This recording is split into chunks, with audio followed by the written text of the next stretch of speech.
자, 우리 그리스도의 사역에 대한 말씀, 우리 그리스도는 특별히 천국에 대한 말씀, 또 어제 뒷부분에는 바로 교회에 대해서 우리에게 가르침을 주셨다. 기본적인 천국, 하나님의 나라에 대한 이해가 우리 가운데 있어야 됩니다. 또 실제로 우리 주님의 사역의 주된 내용 중에 이제 하나는 성전을 깨끗게 하는 그런 사역을 하셨습니다. 성경에 보면 2번 이렇게 기록이 되어 있어요. 성전을 깨끗이 하는, 예루살렘의 성에 들어가서 성전에 가서 그곳이 바로 이 장사하는 인간적인 탐욕과 물질로 가득 찬 그런 모습을 보고 주님은 그 성전을 깨끗이 하는 그 사실이 기록되어 있습니다. 요한복음 2장의 14절부터 한번 보니까 성전 안에서 소와 양과 비둘기 파는 사람들과 돈 바꾸는 사람들이 앉아있는 것을 보시고 노끈으로 채찍을 만드사 양이나 소를 다 성전에서 내쫓으시며 돈 바꾸는 사람들의 돈을 쏟으시며 상을 엎으시고 비둘기 파는 사람들에게 이르시되 이것을 여기서 가져가라. 내 아버지 집으로 장사한 집을 만들지 말라 하시니. 여기서 특별히 주님은 노끈으로 이렇게 채찍을 만들어서 이 성전을 깨끗이 하셨다, 이렇게 말씀을 합니다. 주님께서 이러한 이렇게 사역, 행함을 가졌던 것은 하나님의 집에 대한 그 열심이 아주 가득했다. 거기 27절에 그렇게 기록되어 있죠. 제자들이 성경 말씀에 주의 전을 사모하는 열심이 나를 삼키리라 한 것을 기억하더라. 그러니까 하나님의 성전에 대한 뜨거운 열심이 충만했기 때문에 지금으로 말하면 교회 안에 물질적인 그런 탐욕과 부패함으로 가득한 모습을 보고 주님께서 그것을 아주 정결케 하는 강한 역사를 했습니다. 이런 일들은 또 나중에 마태복음 뒷부분에도 또 한번 나오는데, 마태복음 21장도 12절부터 보니까 예수께서 성전에 들어가사 성전 안에서 매매하는 모든 사람들을 내쫓으시며 돈 바꾸는 사람들의 상가, 비둘기 파는 사람들의 의자를 둘러 엎으시고 그들에게 이르시되 기록된 바 내 집은 기도하는 집이라 일컬음을 받으리라 하였거늘 너희는 강도의 소굴을 만드는도다 하시니라. 바로 우리 주님이 예루살렘에 들어가서 첫 번째 하신 일은 사실 성전을 정결케 하는 것이다. 보통 이것은 우리 주님께서 하나님에 대한 열심이 특심이었었는데, 특별히 성전에 대해서 보통 어떤 사람이 왕이 만약에 어떤 성에 들어가면 제일 먼저 하는 일이 아마 보통 일반적으로 보좌에 앉아서 다 내 앞에 나와라, 이렇게 보좌에 오를 텐데, 우리 주님은 이 보좌가 아니라 아주 성전에 들어가 성전을 깨끗이 하는 일, 이것은 뭐예요? 하나님을 위했다는 거예요. 우리는 보통 이 사람들의 어떤 위치에 보좌에 간다는 것은 자기를 중심으로 삼는 거죠. 나를 높이는 것이지만 우리 주님은 자기보다 하나님의 집에 대한 관심이 많았다. 우리도 이 땅에 이 시대에 하나님의 성전은 또 여러분 자신이고 하나님의 교회인 줄 믿습니다. 그래서 하나님의 교회가 하나님의 의와 거룩함을 가질 수 있도록, 비단해서 모든 것이 이루어질 수 있도록 우리가 사모하는 심령이 있어야 됩니다. 그래서 교회 안에 혹시 우리가 불의하고 불법적인 것뿐만 아니라 거룩지 못한 또 육신적인 세상적인 그런 요소가 있을 때 사실은 사랑을 가지고 어떻게 보면 권면을 해야 되는 거예요. 이 시대에 많은 교회들이 많은 문제들을 참 많이 가지고 있습니다. 외적으로 보면 또 담임 목사와 또 교육자의 관계, 담임 목사와 어떤 장로님들과의 관계, 그 안 좋은 이야기들이 종종 많이 나와요. 왜 그럴까요? 거기에 여러 가지가 이유도 있겠지만 어떠한 영적인 가르침의 부족이라고 생각을 저는 많이 합니다. 그래서 우리가 어떤 재직이 되고 장로님이 되고 어떤 재직이 되면 더 말씀 안에서 많은 것을 배워야 돼요. 그리고 알아야 됩니다. 근데 이렇게 보통 교회에서 보면 안 그런 교회도 있지만 이제 장로님들을 세우면 담임 목사님들이 장로님들을 세우는 것만 하지 그들을 어떤 교육이나 영적인 진리로 이끌지 못하니까 뭐 그걸 제대로 영적으로 분별력과 가르침을 안 받으면 자기 경험, 자기 생각으로, 그분들도 뭐 자기 생각으로 교회를 위한다고 말하지만 사실은 그게 교회를 회파하고 분열시키는 요소가 많죠. 어쩌든지 우리는 주님의 성전, 지금 이 시대는 뭐예요? 그리스도의 몸을 세워가는데 우리 모두가 변화돼서 우리 모두가 하나 된 교회를 이루어가는데 우리가 열정이 있어야 된다. 그런 모습이 없다면, 교회 안에 나누어짐과 분열과 육신의 모습이 있다면 우리는 당연하게 애통한 마음을 가지고 그것은 집사님 그렇게 하시면 안 된다. 이것은 육신적인 것이다. 이건 세상적인 것이다. 이건 혼적인 것이다. 우리는 영과 혼, 영 안에서 모든 것이 이루어진다. 이렇게 말을 해야 된다는 거예요. 우리 주님도 성전에 가서 지금 막 이렇게 세상에 어떤 탐욕과 욕심과 부패함으로 가득 찬 그 성전의 모습을, 왜? 성전은 기도하는 집인데.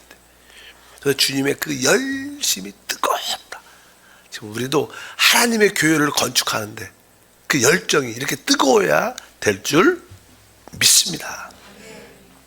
두 번째, 우리 주님의 사역을 다른 말로 표현하면 그분은 하나님을 사셨어요. 이 땅에서 사역의 핵심 중에 하나가, 여기 보니까 요한복음 6장 57절에 이렇게 말하죠. 살아계신 아버지께서 나를 보내심에 내가 아버지로 말미암아 사는 것 같이 나를 먹는 그 사람도 나로 말미암아 살리라. 여기 보니까 내가 아버지로 말미암아 사는 것 같이, 그분은 이 땅에 육신 있고 사람으로 오셨지만 그분 안에 아버지가 계셨고 늘 아버지와 아들은 함께 있으니까 아들의 인격도 있겠죠. 그러나 그 안에는 아버지의 인격이 또 있었어요. 우리들도 그렇잖아요. 우리는 지금 뭐예요? 우리의 인격이 있습니다. 그러나 우리는 주 예수를 영접했기 때문에 우리 안에 또 그분의 인격, 그리스도 인격이 우리 안에 확실하게 있어요. 그래서 늘 우리가 그분을, 우리 안에 계신 그분을 우리의 인격으로, 우리의 생명으로, 그분을 우리의 능력으로 사는 것이 신앙생활이다. 그러니까 우리 주님은 바로 이 땅에서 뭘 살았어요? 아버지로 말미암아 아버지를 살았다. 뭐 사도 바울도 내가 사는 게 아니라 그리스도가 산다. 이제 내가 사는 것은 그리스도다. 이렇게 표현합니다. 이렇게 표현한 것처럼 바로 우리 주님은 이 땅에서의 주된 사역 중에 하나는 그분은 아버지로 말미암아 사셨다. 그러니까 그분은 아버지로 말미암아 모든 것을 이루셨다는 것, 모든 것을 행하셨다는 거예요. 바로 그분의 삶의 요인이 뭐예요? 아버지입니다. 만약에 그분이 아버지로 살지 않았다면 그분도 역시 공허할 수도 있죠. 왜? 우리 역시 우리가 우리 안에 계신 예수로 살지 않으면 우리의 인생은 다 공허합니다. 아무것도 아닙니다. 그냥 헛된 것만 남습니다. 뭐 순간적인 기쁨과 쾌락가 있었겠지. 그러나 다 알다시피 그 순간적인 그런 기쁨, 쾌락들 지나면 다 헛된 거죠. 우리가 술 먹는다, 뭐 나쁜 짓을 한다, 뭐 시간이 그 지나가 보여. 아무것도 아니에요. 진짜. 우리가 분명히 우리는 아버지로 말미암아 살고 아버지가 나의 삶의 요인이 되어야 하는 것처럼 우리는 그리스도가, 우리 안에 오신 그리스도가 우리의 삶의 요인이 된다. 그분을 통해서 모든 것이 이루어져야 되고 그분을 통해서 말해야 되고. 그러니까 우리 주님은 계속 그런 말씀을 하십니다. 그분은 이 땅에서 사역할 때도 아버지께서 일하시니까 나도 일한다, 이런 표현을 하셔요. 요한복음 5장 17절에 예수께서 그들에게 이르시되 내 아버지께서 이제까지 일하시니 나도 일한다, 이렇게 말씀을 하십니다. 사실 우리 주님께서 38년 된 병자, 자기가 무기력해서 움직일 수 없는 그 사람을 일으켜 세워주시죠. 근데 그날이 안식일이었어요. 그러니까 왜 안식일에 이런 일을 행하느냐, 막 이렇게 말을 주변에서 종교인들이 말을 하니까 우리 주님께서 바로 내 아버지께서 이제까지도 일하시니 나도 일한다. 우리가 종교적인 관점에 보면 우리 주님은 창조의 일을 마치시고 안식하셨습니다. 그렇다고 그분이 일을 안 하시는 게 아닙니다. 우리 아버지는 지금 뭐요? 구속의 일을 하시고 우리에게 생명 주는 일을 하고 계셔요. 우리 아버지는 계속 일하고 계십니다. 하나님은 우리 하나님에게 안식하셔, 그렇지 않죠. 또 인간의 타락으로 말미암아 주님은 지금 계속 우리를 구속하시고 우리에게 생명 주는 그 일을 계속 행하시는데, 바로 우리 아버지께서 우리를 구속하고 생명 주는 일을 하시는 것처럼 나도 아버지께서 일하시니까 나도 일한다. 우리 주님은 지금도 바로 우리에게 생명 주는 일을 계속 하십니다. 우리는 사람을 살리고 회복하는 그 일을 행해야 돼. 우리의 봉사는 사람을 얻어 살리고 회복하는 그 일인 줄 믿습니다. 그래서 항상 우리 주님은 혼자 일한 게 아니라 아버지와 함께 아버지에 의해서 모든 것을 행하셨습니다. 왜? 그분은 아버지를 사신 분입니다. 아버지를. 여러분 모두도 그리스도를 사시기를 바랍니다. 그래서 그분은 항상 하나님과 함께 했죠. 그래서 우리가 종종 이런 말을 하죠. 야, 내가 이 한 것이 나 혼자 하는 건가? 내가 그리스도와 함께 하는가? 이런 질문을 자꾸 이렇게 해봐야 된다. 우리가 이런 질문을 하지 않으면 대부분 나 혼자 합니다. 이게 우리의 모습이니까. 그러나 항상 이 일이 나 혼자 하는 일인가? 주님과 함께 하는 일인가? 이런 질문을 자꾸만 던져보는, 내가 사는 것인지 그리스도가 사는 것인지 잠깐 확인하는, 그럴 때 우리는 주님으로 말미암아 살게 될 줄 믿습니다. 그래서 주님은 바로 아버지와 함께도 일하셨고, 바로 또 그분은 아버지의 말씀을 하셨다, 이렇게 말해요. 그분은 자기의 말을 하지 않았다고 말해요. 그분은 나는 아버지의 말씀을 했다, 이렇게 말합니다. 요한복음 7장 16절과 18절에 보니까 예수께서 대답하여 이르시되 내 교훈은 내 것이 아니요 나를 보내신 이의 것이니라. 스스로 말하는 자는 자기의 영광을 구하되 보내신 이의 영광을 구하는 자는 참되니 그 속에 불의가 없느니라. 그러니까 주님이 우리에게 어떤 가르침을 주실 때 그것은 바로 주님의 가르침이 아니라 그 아버지의 가르침을 내가 받아서 아버지의 말을 하는 것이다. 주님은 그렇게 늘 말씀하십니다. 그분은 자기의 영광을 구하지 않고 아버지의 영광을 구했다. 우리가 우리 주님을 인식할 때 그분은 신성도 있지만 그분은 인생, 사람으로 오셨어요. 사람의 인격이 있으셨어요. 혼의 인격이 있어요. 그러나 그분도 영의 인격, 그리스도, 하나님이 계신 줄 믿습니다. 그래서 모든 것을 말할 때도 우리가 늘 영의 이야기를 하는 것은 우리가 거듭난 영 안에서 말하고 거듭난 영 안에서 행하고 모든 것을 영 안에서 행한다면 우리는 그리스도와 하나 된 말을, 하나 된 행동을 가질 수 있는 거예요. 다르게는 그렇게 할 수 있지 않습니다. 우리의 삶은 사실 예수님처럼 아버지를 표현하고 나타내는 것처럼 우리의 표현도 그리스도를 나타내고 그리스도를 표현하는 게 우리의 신앙생활의 핵심이다. 그러니까 그분이 우리 안에 오셨죠. 우리 안에. 왜 오셨겠습니까? 바로 우리 안에서 그분이 사시기 위해서 오신 줄 믿습니다. 또 같은 맥락이지만 요한복음 12장 49절부터 읽어보니까 내가 내 자의로 말한 것이 아니요 나를 보내신 아버지께서 내가 말할 것과 이룰 것을 친히 명령하여 주셨으니 나는 그의 명령이 영생인 줄 아노라. 그러므로 내가 이르는 것은 내 아버지께서 내게 말씀하신 그대로니라 하시니라. 계속 나는 내가 자유로 말하지 않고 나를 보내신 아버지께서 말한 것을 지금 너에게 이른다. 아버지께서 나에게 말씀하신 것은 영생이다.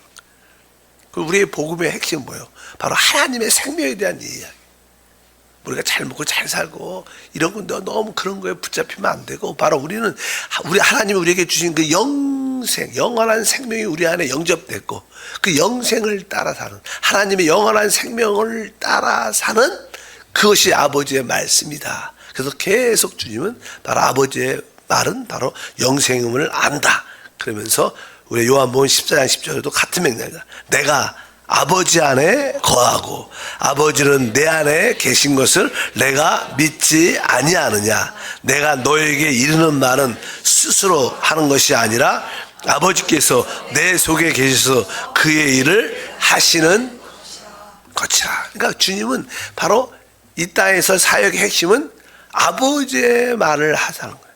아버지를 말씀하는, 아버지의 말씀을 대언하는 것이 바로 그러한 주님의 사역 중에 하나다.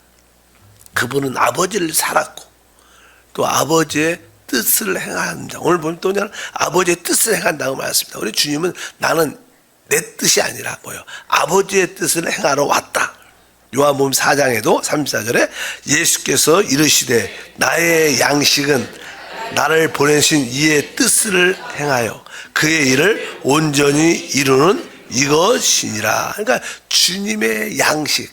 사실 나는 사마리아 지역에 가서 그 사마리아 여자를 기다릴 때 제자들이 내려오니까 배가 고프니까 양식을 구하러 마을로 내려갔을 때 주님은 사마리아 여자를 구원하는 그런 이야기.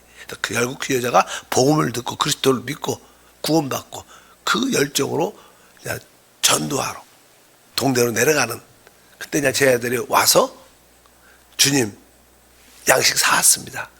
드십시오. 그러니까 주님이 이 말씀한 거예요.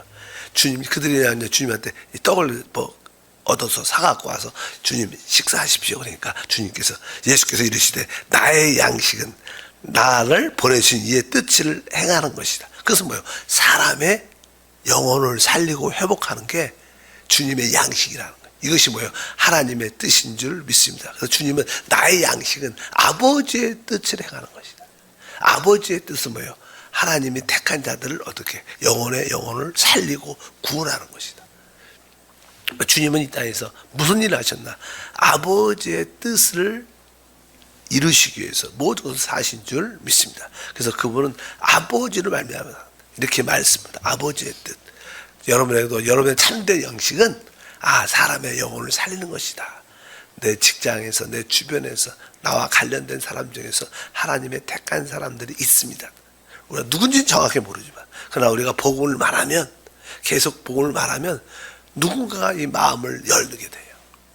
이분이 하나님이 택한 사람이구나. 계속 복음을 전해도 한두 번 전하고 포기하지 말고 계속 복음을 전하면 누군가가 마음을 열게 될 때 바로 그분이 하나님이 택한 사람이고 여러분들은 바로 하나님의 뜻을 행하는 사람이고 그것이 우리의 참된 양식이 돼야 될 줄 믿습니다. 그리고 주님은 이 땅에서 결국 뭐예요? 나는 아버지의 뜻을 행할 뿐만 아니라 나는 아버지를 나타냈어요. 아버지를 보여줬어요. 아버지를 표현했습니다. 우리 주님께서 이렇게 말하죠. 나를 본 자는 아버지를 보았다. 사실 우리 주님 이야기를 쭉 보면 참 특이하시죠.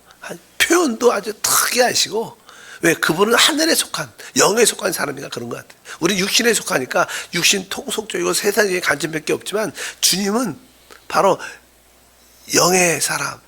그렇기 때문에 항상 말씀하는 것도 우리 인간 사람들이 조금 생각하지 못한 우리는 하나님과의 차이가 아니라 우리 너무 이렇게 세상에 속해서 세상의 것을 말하지만 우리 주님은 진짜 하늘의 것을 말하는 그런 표현도 늘 그러신 것 같습니다.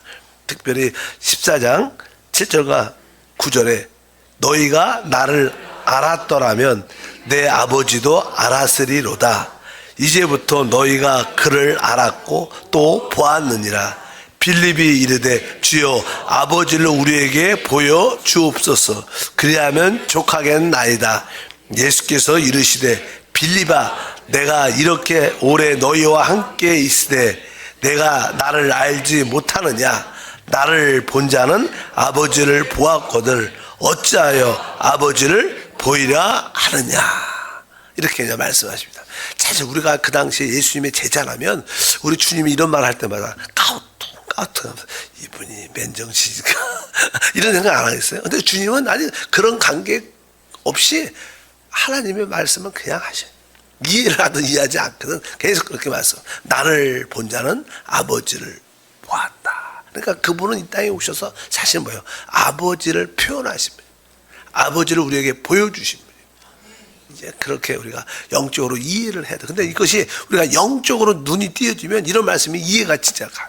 아, 우리 주님이 아버지 하나이시고 그분이 바로 우리의 그리스도를 넘어서 아버지이심을 또 깨닫게 되는 그분의 모든 것은 왜 또 하나의 뜻은 계속 아버지의 말을 하는 이 중에 하나는 아까도 말씀드렸지만 그분은 사람으로서 인격이 있어요. 그분은 그분의 인격을 자기를 부인했습니다. 사람의 인격을 부인했어요. 혼의 인격을 왜 육신이 있으면 혼의 인격이 있어요. 혼의 인격을 부인하 오직 뭐예요? 영의 인격을 사십니다. 이것이 우리에게도 그분이 그렇게 사셨다는 건 우리에게도 그렇게 살 수 있는 기회가 있고 할 수 있는 은혜가 있어요. 우리가 영을 따라 살면 됩니다. 처음에는 조금 부족해도 시간이 지나면 결국 여러분들이 지금은 늦지 않았습니다.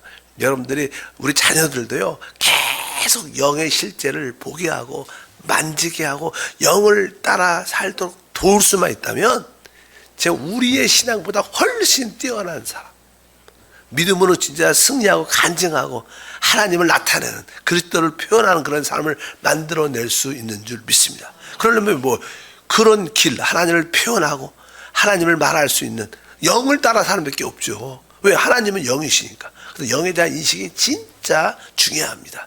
영에 대한 인식이 없으면요 다 종교적입니다. 또 혼적이죠. 지식적이죠. 그것은 실제가 없죠. 다 진짜 영 안에 있을 때만이 참된 실제를 만지는 줄 믿습니다. 그래서 우리 주님은 아버지를 표현하신 분, 아버지를 나타내신 분이다. 그리고 우리 주님의 이 땅에서 사역 중에 하나는 우리가 지금 아버지 이야기를 해요. 아버지. 보통 우리가 하나님을 이야기하면 여호와 이렇게 많이 해요. 주님 이야기를 많이 하는데 예수님이 이 땅에 오셔서 하나님의 많은 엘로힘, 엘샤다 이름이 많지만 우리 예수님은 아버지의 이름을 계시하셨어요. 아버지. 우리가 하나님 할 때 하나님의 다양한 이름인데 그 중에 진짜 중요한 이름은 아버지란 이름이 아버지란. 구약에는 하나님을 그냥 전능하신 하나님이라고 불렀죠. 여호와라고 불렀지만 아버지란 이름을 부를 수가 없었어요. 왜? 이 땅에서 예수님이 오셔서 하나님을 아버지라고 부르는 분은 예수님밖에 없어요. 하나님에 대해서 아버지 이렇게 불러요. 왜? 그분의 생명을 가지고 오신 분이에요. 생명을 가져왔으니까. 그러니까 우리도 지금 뭐예요? 성령으로 거듭나 하나님의 생명을 얻었기 때문에 우리도 아빠 아버지라고 우리도 부를 수 있어요. 우리는 지금 아버지라고 부르는 게 어색하지가 않죠. 왜? 친자식이니까. 친자식은 아직 아버지한테 아버지 부르는 게 어색하지 않아요. 그러나 그렇지 않다면 우리가 모든 남자한테 아버지 이렇게 부르면 좀 이상하지 않겠어요? 그러니까 진짜 그래서 우리 주님은 바로 무엇을 했느냐? 바로 아버지 이름을 우리에게 계시해 주신 사이죠. 이렇게 말합니다. 마태복음 11장 11장이죠. 27절에 보니까 내 아버지께서 모든 것을 내게 주셨으니 아버지 외에는 아들을 아는 자가 없고 아들과 또 아들의 소원대로 계시를 받은 자 외에는 아버지를 아는 자가 없느니라. 여비니까 바로 아들 이렇게 아버지 외에는 아들을 아는 자가 없고 우리 아버지만이 우리 하나님의 아들을 보내셨고 그러니까 아들을 아는 자고 뒤에 보니까 아들과 또 아들의 소원대로 계시를 받은 자 외에는 아버지를 아는 자가 없다. 근데 우리는 진짜로 하나님을 아버지로 아니까 우리에게는 계시가 임한 거죠. 하나님이 우리에게 영적인 눈을 열어주지 않으면 하나님을 아버지라고 진짜 알 수 없습니다. 그분이 우리에게 생명으로 우리를 낳았다는 것을 우리가 너무 쉽게 이야기하지만 일반적인 사람들 그런 얘기하면 안 믿습니다. 안 믿어요. 잘 안 믿어요. 우리가 성령으로 거듭났고 거듭난 영 안에 하나님의 생명이 있다. 이런 것이 안 믿어요. 왜? 아마 진짜가 아니니까. 진짜 아버지가 아니라니까. 진짜 아버지의 아들은 그것이 믿지 말래도 믿어지는데 여기 보니까 특별히 뭐라 아들과 또 아들의 소원대로 계시를 받은 자 외에 여기 보니까 계시가 필요하니까 우리가 하나님을 아버지로 알려면 뭐가 필요한 거예요? 계시가 필요해요. 하나님이 우리의 눈을 열어주셔야지 하나님이 나의 아버지구나 그러면서 진짜 이 좋으신 아버지에 대한 은혜와 축복을 누리게 될 줄 믿습니다. 여기 보면 아들과 또 아들의 소원대로 있어요. 소원. 이 소원이라는 뜻은 찾아보면 이런 뜻이래요. 그러니까 헬라어에서 소원이라는 뜻은 그냥 진짜 원하는 마음이죠. 그러니까 거기에 삼위일체 하나님의 합의를 봐서 딱 모여서 야, 이 사람은 우리가 택한 사람이다. 이 사람에게는 아버지를 알 수 있도록 도와줘야 한다. 이게 그렇게 그런 소원이니까 하나님이 아주 딱 택하고 확정한 사람들. 그것이 아버지의 그 아들의 소원인데 바로 우리 모두는 그 삼위일체 특별히 아들의 소원대로 우리가 부름받은 거예요. 그래서 하나님 우리에게 영적인 눈을 열어주셔서 하나님을 뭐로? 아버지로 알게. 아버지를 체험하는. 그래서 주님은 사역 중에 하나는 바로 아버지를 우리에게 계시하는 것이다. 하나님 감사합니다. 주님이 이 땅에서의 사역을 다시 한번 보게 하소서. 주에 대한 성전에 대한 열정을 가지고 성전을 정화시킨 주님, 우리도 이 시대에 하나님 몸된 교회를 영적으로 정화시켜 나가며 거룩해 하며 분별 있는 하나님의 공동체로 생명의 공동체로 만들어가는 뜨거운 열정이 있게 도와주시고 이 교회 안에 육신의 모습, 세상의 모습, 인간의 모습이 들어오지 않고 거룩한 영의 모습을 갖는 교회로 세워지도록 열정을 갖도록 도와주옵소서.